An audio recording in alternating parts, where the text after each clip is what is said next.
Omukulu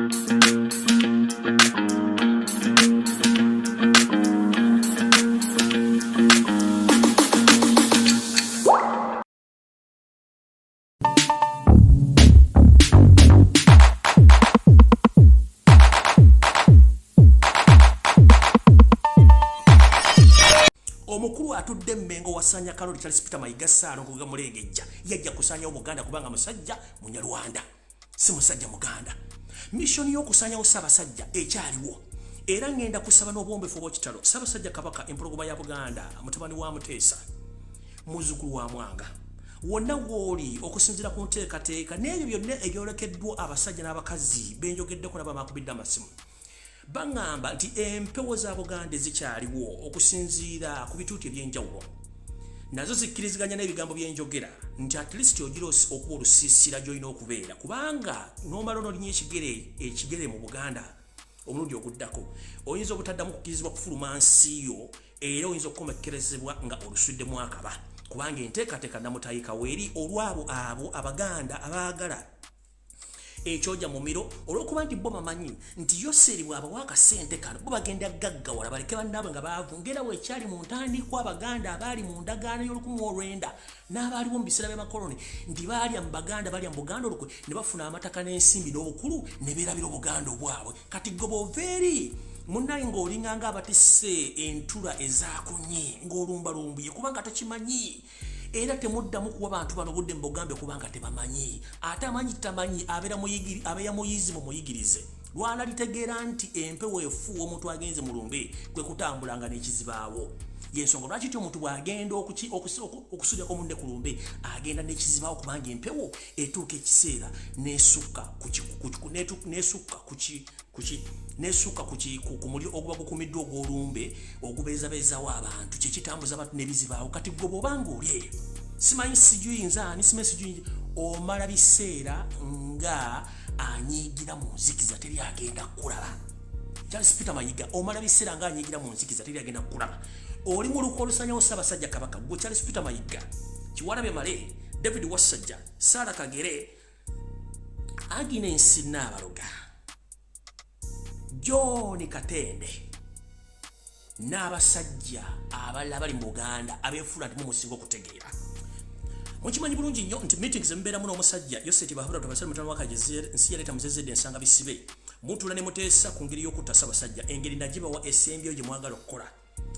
era mukimanyi bulungi nnyo mugendo kikola yensonga lwaki ennaku zino zonna obadde oteeseteese okuteekawo omukolo gwa birthday oteeka ebintu byonna bikola bibuzaabuza abantu osikane media yonna ogiteekeko osasula abantu ku media okwo okulumbalumbuye naye nze sina kizibu lyayagala gye kubanga enomere ya muwogo era ekiri atabala kyekirya n'asigaddewo asiina buzibu nja kulwana naawe bw'oba oli musajja Muganda nga bw'ogamba era oga ntuli Katikkiro mu Buganda Kabaka kwasa Ddamula abaakuwadde kumulamulirako naye bw'agamba nti endagaano yeeweddeko olina okuzza ebyakuwadde obize mu ofiisi wagaana obizza okolera Museveni ekyo tojja kyegaana mukulu mu kuswaza Obuganda obumalawo wakola ensobi n'olabisa Ssaabasajja Kabaka okujja ebyama Ssemakokero kubyali babisikiddwa omulangira alindiridde Namulondo oba omulangira yenna alinda okusingira kitaawe tamulisibwako wadde empaka ng'atuusiza emyaka egyetegerera oba nga kitaawe asazeewo nti omulangira ono alabikeko eri abantu bamutegeere mwagenda ne mukolagana estate ne muhakinga fayiro za Ssaabasajja Kabaka ne mulabisa omulangira ono ne n'omuzadde mulabisa kati mukulu njagala kutegeeza omaze ebbanga ddene nga weerigombera mu ofiisi y'Obwakabaka ey'obwa Katikkiro nga weerigombera ku bakozi abakola ku CBS n'abakola ku radio ne ku BBS Telefina bw'atuuka okufunisa olubuto omuwandiisi ow'ekyama gwe bayita Shifa erinnya egganda nalirebedde sijja gyogera n'omuzaalamu abalongo babiri kati mu Buganda abalongo tebabakweka Mayiga tebakweka balongo nga nena ugisimufungize bw'obanga oli Katikkiro vaayo otegeeze Obuganda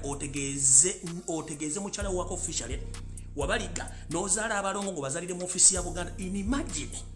omusajja omukulu eyita Katikkiro nojjamu engatto nojjamu socks nojjamu empale nojjamu ettayi ne weegadangira mu ofiisi y'obwa Katikkiro n'otuuka okubaka ku muwandiisi ow'ekyama n'omufunisa olubuto nga n'eddamu liri mu nsonda wali oli musajja Muganda waawe tulwana kuza Obuganda tunoonya emizimu tugizinga obwonefu wa Buganda butandikidde mu ofiisi enkulu nojjamu engoye ne weegadangira mu ofiisi n'ozaala bano n'otava na kuboogera abalongo babyezi mukaaga family ote bamanyi mukazi ote bamanyi omuwala gwe wazalamu abalongo ensi temumanyi n'abalongo bakwesa kati n'abalongo boja ate abalongo basala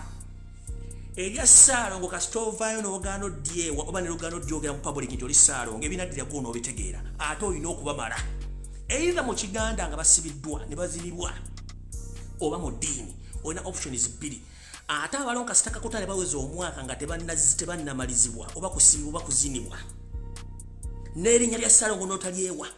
ate abalongo tebakulira bweru kino kankikubuli wazaala abalongo mu ofisi wa Katikkiro nga walogaddanze ne sekretariwo ow'ekyama